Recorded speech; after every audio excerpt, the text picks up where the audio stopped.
अवैध धर्मांतरण मामले में गिरफ्तार छांगुर गैंग का जाल फैलता जा रहा है। अब इस मामले में एक और गिरफ्तारी हुई है। मौलाना छांगुर की गैंग को लेकर यह बड़ा खुलासा सामने आया है। खुद को हिंदूवादी संगठन का सदस्य बताता था छांगुर। हिंदूवादी संगठन का सदस्य बताकर धोखा देता था छांगुर। छांगुर के यहां छापे में कुछ जानकारियां मिली हैं। इसका खुलासा एक चिट्ठी के जरिए हुआ है। वो खुद को प्रतिकार्थ सेवा संघ के अवध प्रांत का महासचिव बताता था, जिसका मुख्यालय नागपुर में है। पुलिस ने जिस लेटर पैड को बरामद किया है उसके मुताबिक संस्था का महासचिव ईदुल इस्लाम है।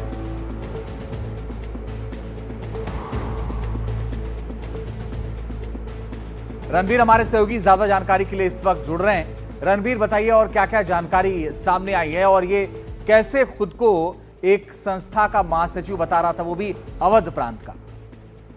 देखिए, एक संस्था है, नागपुर में रजिस्टर्ड है, जिसका नाम है प्रतिकार्थ सेवा संघ। उस लेटर हेड पे आप देखिए, एक तरफ महात्मा गांधी की तस्वीर है, दूसरी तरफ पीएम मोदी की, और ये कहा गया कि ये अवध प्रांत का महासचिव होगा। अब इस संस्था का जो महासचिव है, राष्ट्रीय महासचिव, वो कौन है? वो है ईदुल इस्लाम।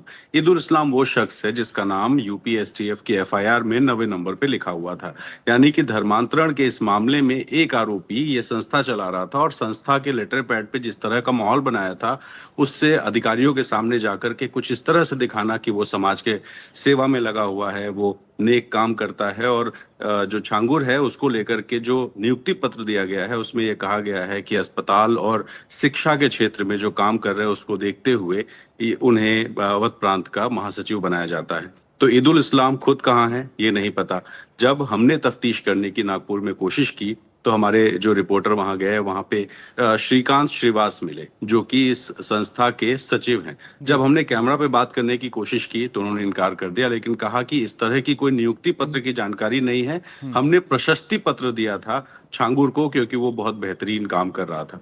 तो अब फिलहाल ये तो इनकार कर रहे हैं कि नियुक्ति पत्र नहीं है, लेकिन ये नियुक्ति पत्र मिला है, और इस नियुक्ति पत्र के आधार पे पहले से ही जो ईदुल इस्लाम है वो इस पूरे रैकेट में था। और इस तरह के लेटर हेड के जरिए किसको किसको प्रभाव में लिया गया, किस किस तरह का काम कराया गया, ये सब भी अब सुरक्षा एजेंसियों की जांच का एक विषय है।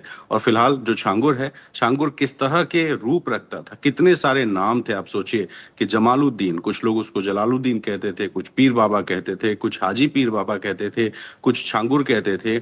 और इस तरह से अब देखिए कि एक संस्था से भी जुड़ा, तो अलग एक ही आदमी के कितने सारे रूप हैं कि वो ग्राम प्रधान भी था, वो अपने गांव में समाज सेवक भी बन के घूमता था, वो पीर बाबा भी बनता था, और इस तरह के संगठनों से जुड़ाव के जरिए भी अधिकारियों पर रौब जमाने का काम करता था। और इसी वजह से जो चिट्ठी है ये महत्वपूर्ण है, और इसको लेकर के लेकिन जो बात आप कह रहे हैं रणबीर, इस चिट्ठी को लेकर के वो बड़ा चौंकाने वाली। एक तरफ महात्मा गांधी की तस्वीर है और एक तरफ देश के प्रधानमंत्री नरेंद्र मोदी की तस्वीर है, और उस चिट्ठी का इस्तेमाल किस तौर पर करता था, कैसे करता था वो?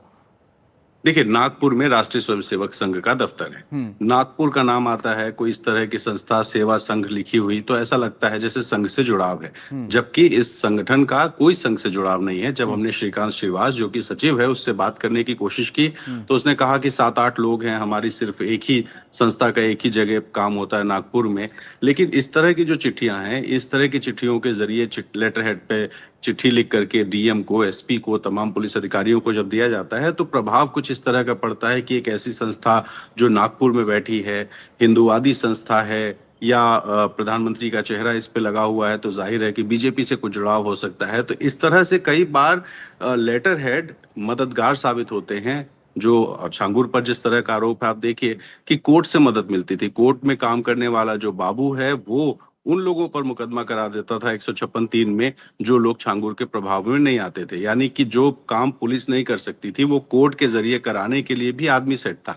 तो इस तरह की चिट्ठियां कई बार अधिकारियों पर रौब जमाने के लिए, काम कराने के लिए इस्तेमाल होती हैं। और ये जो चिट्ठी है इसमें ईदुल इस्लाम संस्था का महासचिव है, जो कि आरोपी है यूपी एसटीएफ की एफआईआर के मुताबिक। इसका सीधा मतलब है कि ये जो पूरा गैंग था, इसने कुछ प्लानिंग ऐसी कर रखी थी कि जो भी हमारे अटके हुए काम हैं उनको कराने के लिए एक संस्था भी बना लेते हैं, और भी बहुत सारी संस्थाएं हैं, बहुत सारे संस्थाओं के नाम पे बैंक अकाउंट्स हैं। तो जो पैसे आ रहे थे वो पैसों को अलग अलग जगह पे डिसेंट्रलाइज करके इकट्ठा करने का जो काम है वो भी संभव है कि करने की कोशिश हो। और ये चिट्ठी जो है, जो संस्था है, अब जाहिर है कि उसके भी फंड की जांच होगी कि कहीं ऐसा तो नहीं कि सिर्फ बाबा या 40 जो अकाउंट थे उसके अलावा इस तरह के संगठन बना करके भी जो पैसे हैं वो मंगा करके धर्मांतरण, जमीन का काम या देश विरोधी जो भी काम है वो करने में इस्तेमाल हुए। लेकिन रणबीर, ये आखिरी सवाल मैं चाहूंगा जल्दी जवाब दीजिए। 156(3) में अगर मुकदमा कराता था तो कम से कम जो वहां के एसडीएम हैं, सीओ हैं, थानेदार हैं, उन सबको ये बात पता होगी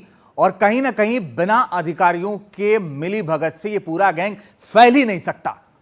देखिए, ये बात तो यूपी पुलिस पहले से कह रही है कि स्थानीय स्तर पर बाबा का प्रभाव, बाबा मतलब छांगुर का प्रभाव था। और ये 2018 में इसके खिलाफ शिकायत हुई थी, लेकिन वो शिकायत स्थानीय स्तर पर दबा दी गई। जमीनों का जो लेन देन होता था उसमें भी मिली भगत थी। तो सिर्फ एक राजेश उपाध्याय नहीं, अभी कई और ऐसे बाबू हैं, कई और ऐसे अधिकारी निकल करके आएंगे जो कि छांगुर को गलत तरीके से मदद किया करते थे। और वो मददगार में फिलहाल एक गिरफ्तारी राजेश उपाध्याय की हुई है। अभी संभव है कि कुछ और गिरफ्तारियां हों, कुछ और भी नाम खुल करके सामने बिल्कुल रणबीर, आप नजर बना के रखिएगा, आगे लगातार आपसे अपडेट लेंगे। लेकिन राजेश उपाध्याय तो बहुत छोटी मछली है, अभी बहुत सारी बड़ी मछलियां हैं जो इसमें मदद कर रही थी, जो इसमें शामिल है, जिनकी गिरफ्तारी अभी बाकी है और यूपी एटीएस लगातार कार्रवाई कर रही है। उम्मीद है कुछ और गिरफ्तारियां होंगी।